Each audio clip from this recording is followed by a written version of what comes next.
이번 19번째 편은 시간을 약간 거슬러 올라가 앞서 설명한 행렬역학과 파동역학이 완성되기 직전 베타 원리와 전자스핀이 발견되는 과정을 설명하겠습니다.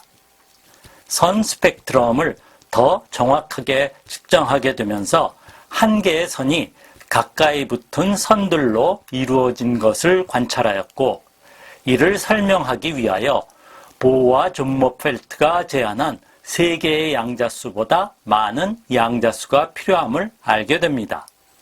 파울리는 원자의 전자구조를 검토하여 4번째 양자수를 가정하고, 동일 원자 내 전자는 모두 다른 양자수 조합의 궤도함수를 가진다는 베타 원리를 제안합니다.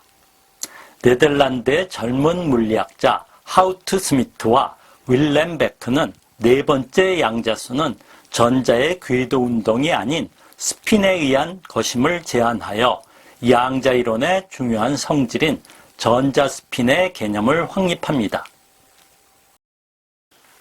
보어가 수소 모형 이론을 제안하여 성공적으로 수소의 선 스펙트럼을 설명하였는데, 이후 더 정확히 측정하게 되면서 미세 구조를 가진 여러 개의 선들이 모여 있다는 것을 알게 됩니다. 존머펠트는 보어의 수소 원자 모형의 양자 조건을 일반화하는데, 미세 구조를 설명하기 위하여 N 이외에 K와 M의 양자수를 제안합니다. 태양계의 행성 궤도가 원이 아닌 타원인 것과 마찬가지로 전자의 궤도를 타원으로 가정하게 되는데, 이를 위하여 일반화된 양자 조건에서 각 운동량 양자수인 K를 가져야 합니다. 타원이 되면 궤도의 반지름이 궤도 운동을 하는 동안 계속 변하게 됩니다. 2차원 평면으로 궤도 운동을 가정할 수 있는데, 이를 극좌표 R 세타로 나타낼 수 있습니다. 극좌표상에서 일반화된 양자 조건을 적용하면 운동량의 R과 세타에 대하여 각각 경로적분을 하여 양자 조건을 구하게 됩니다.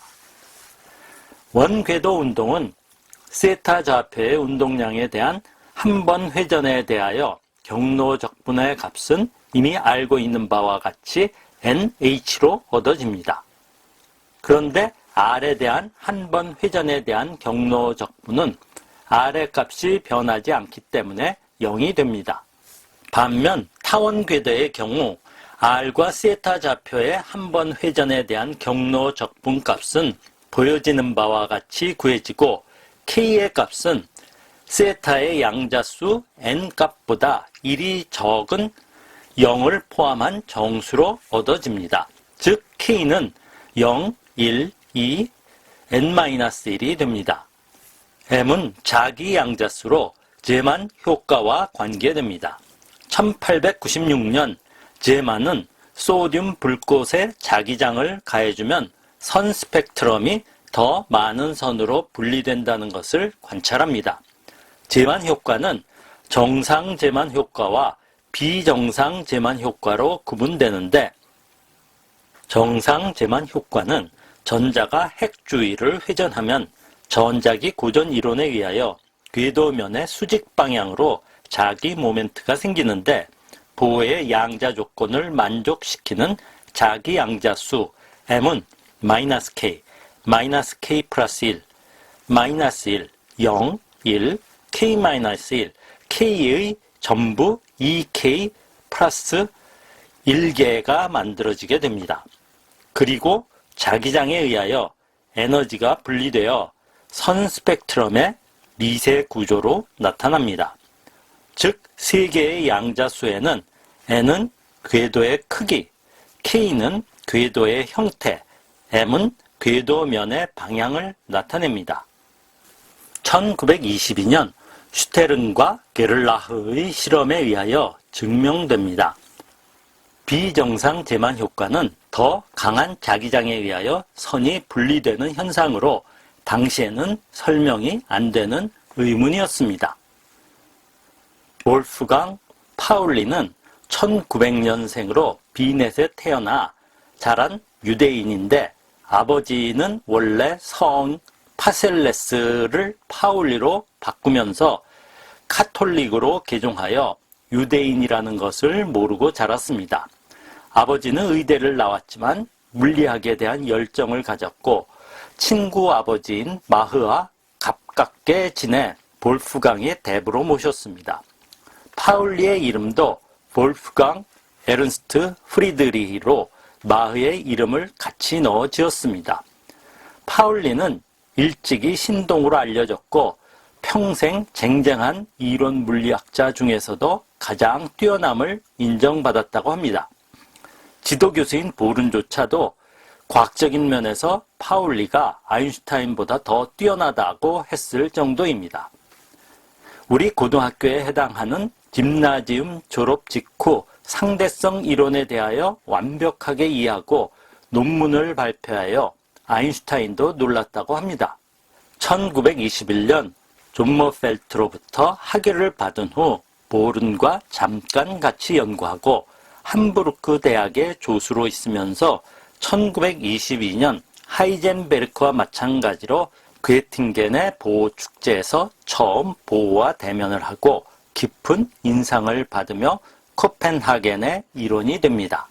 1922년 가을 코펜하겐에 합류하여 전자의 스핀 존재를 모르던 당시 보호 존머펠트 모형으로는 설명할 수 없었던 비정상 제만 효과 연구에 매달리게 됩니다.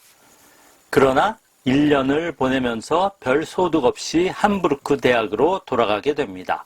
그 후에도 수시로 코펜하겐을 방문하면서 연구를 진전시킵니다. 보호는 1922년 보호 축제에서 원자들의 주기율표 배열에 대하여 생각을 설명합니다. 보호는 비활성 기체들의 안정성에 주목하였고 바로 그 다음에 나타나는 알칼리 금속 쪽이 전자를 잃고 안정된 양전하가 되고 바로 전에 나타나는 할로겐 쪽은 전자를 받아들여 안정된 음전하가 된다는 것으로부터 안정적인 원소들은 전자수가 2, 8, 18을 가진다는 것에 주목했습니다. 1924년 10월 러더포드 밑에서 박사 후 연구원으로 있던 스토너는 원자 궤도에서의 전자 분포라는 논문을 발표합니다. 제안한 이론은 마치 러시아의 인형 마트로시카와 같이 같은 모형이 작은 것부터 큰 것으로 계속 둘러싸인 것과 유사한 모형입니다. 이 논문에서 주양자수 n이 1이면 각 운동량 양자수 L이 0, 자기 양자수 M이 0인 상태로 나타내기에 상태를 양자수 N, L, M으로 나타내면 1, 0, 0 하나만 가능하고 N이 2이면 L이 1과 0이 가능한데 L이 1이면 M은 마이너스 1, 0, 1이 가능해서 200, 21-1, 210, 211의 4개가 가능하고 n이 3이면 전부 9개가 가능하여 각 상태에는 2개의 전자가 채워줄 수 있다는 것이었습니다. 파울리는 보호의 껍질에 가능한 에너지 상태가 주양자수의 제곱이라는 것인데 전자의 수는 그 2배인 2n 자승이라는 것입니다. 파울리는 답을 찾게 됩니다. 네 번째 양자수라는 것입니다. 파울리의 새로운 양자수는 2개의 값만 가지는 양자수로 이중값이라 명명합니다. 그리고 동일한 원자 속에 있는 전자는 똑같은 4개의 양자수 조합을 가질 수 없다는 베타 원리를 발견합니다. 이 원리는 주기율표가 만들어지는 근본적인 이유입니다. 후에 전자는 반정수의 양자수를 가지는데 전자를 포함하여 반정수를 가지는 입자를 페르미온이라 부르고 베타 원리를 만족해야 한다는 것을 밝혀냅니다. 베타 원리는 무거운 원자들은 핵의 전하가 상당히 크기 때문에 전자 사이의 반발력을 상쇄할 정도로 전자들을 매우 강하게 끌어당기는데, 그래도 원자의 크기가 작아지지 않는 이유를 설명하기도 합니다. 후에 스피인 양자수가 정수인 경우는 보존이라 하여 같은 시스템에서 베타 원리를 만족시키지 않는 시스템도 제한됩니다. 파울리의 논문은 1925년 3월 발표됩니다. 논문에서 마지막에 이 원리에 대한 정확한 이유는 알 수 없다고 언급합니다. 1925년 여름 네덜란드 라이덴 대학에서 에른페스트의 지도하에 대학원생인 하우트 스미트와 윌렘 베크는 파울리가 제안한 이중값의 성질에 대하여 연구하면서 단순한 또 하나의 양자수가 아니라는 것을 알게 됩니다. 하우트 스미트는 학생이었지만 이미 여러 편의 양자이론 관련 논문을 발표하여 당시 양자 연구에 대한 동향을 잘 알고 있었지만 고전 물리 이론 등 기초에 부족한 면이 있었고, 윌렘 베크는 양자 이론에 대한 지식이 전무한 상태였지만 물리학의 기초 이론이 탄탄한 학생으로 존머펠트와 쌍벽을 이룰 만큼 훌륭한 교육자인 에렌페스트는 이런 두 학생을 한 팀으로 묶어 연구를 하도록 하였습니다. 하우트 스미트는 파울리의 베타 원리에 관하여 흥미를 느끼고 윌렘 베크에게 설명하여 토론하는 과정에서 윌렘 베크는 네 번째 양자수는 새로운 물리적 자유도를 의미하는 일종의 내재한 전자의 운동이라는 생각을 하게 되었고, 역학적 자유도와 관련지어 전자의 자전에 의한 각 운동량이란 아이디어, 즉 스핀이란 생각을 하게 됩니다. 그리고 하우트 스미트는 전자의 자전에 따른 각 운동량이 h 나누기 4파이이면 모든 것이 잘 맞음을 발견하게 됩니다.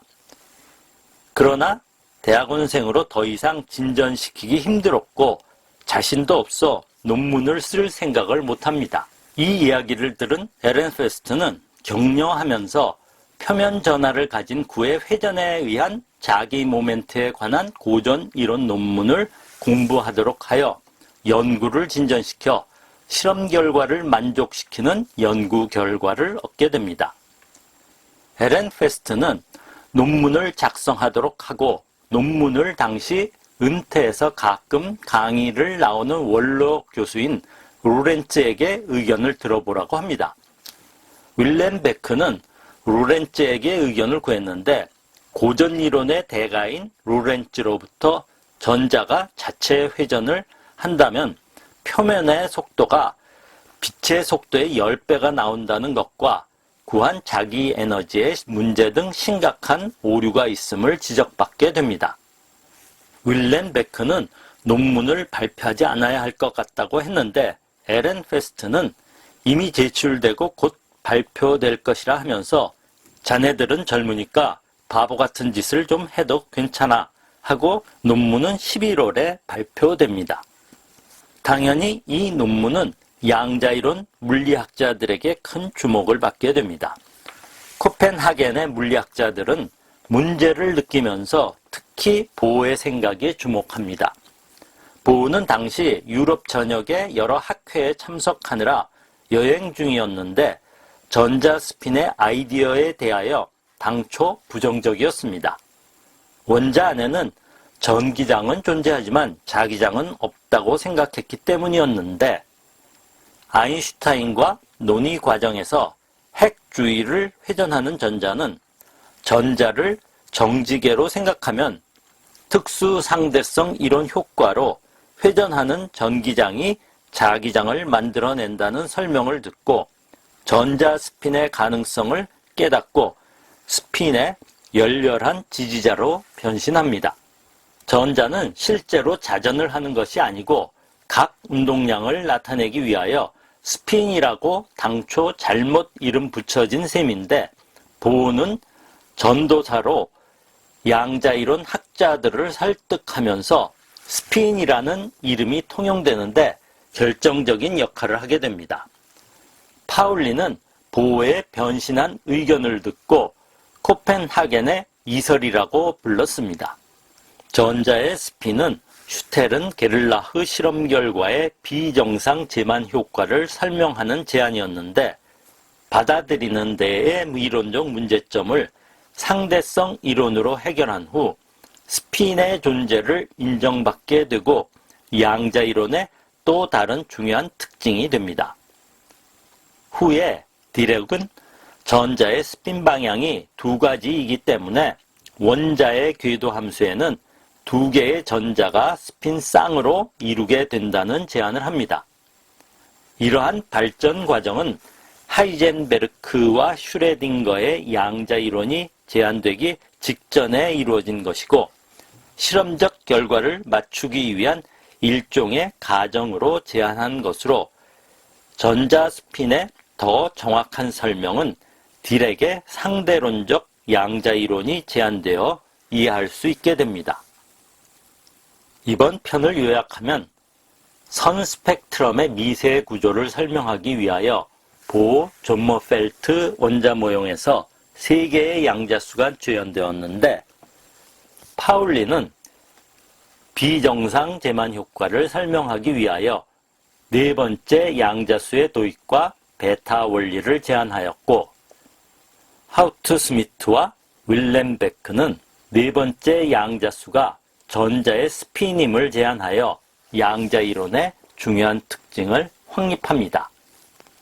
다음 편에서는 실험으로부터 관찰된 현상을 설명하기 위하여 도입된 스핀에 대하여 디렉이 상대론을 적용한 양자 이론으로 해결하는 과정을 설명하겠습니다.